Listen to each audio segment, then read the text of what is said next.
Robert Nozick, developed something called the tale of the slave. It's very brief, goes through 9 quick stages. Nozick invites you to imagine yourself as the slave in the story.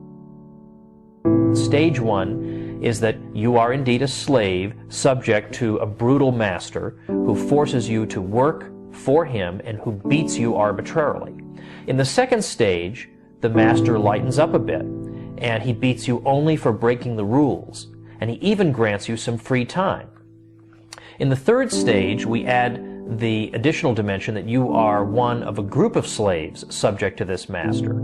And this master, based on principles that are acceptable to all of you, decides how goods will be allocated among you. In the fourth stage, you even get some time off.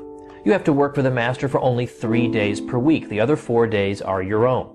In stage 5, you even get to work wherever you want, but you have to remit to the master 3/7 of your wages to correspond to the 3 days out of 7 that you once worked for him. He also retains the right to recall you into service in emergencies and to increase at any time the fraction of your wages to which he lays claim.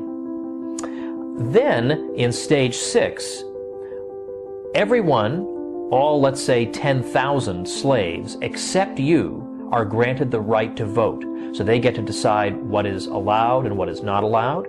They get to decide what fraction of your wages will be taken away and what outlets the money will be spent on. In stage 7, you still don't have the right to vote, but you are allowed to try to persuade those who can vote to exercise their powers in a particular way. In stage 8, you are granted the right to vote, but only to break a tie. You write down your vote, and if a tie should occur, your vote is opened up and recorded. No tie has ever occurred. Finally, in stage 9, you are fully granted the right to vote.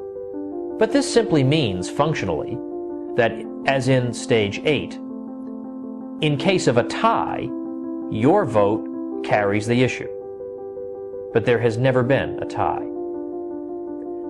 Nozick's question is this: at what stage between 1 and 9 did this become something other than the tale of a slave?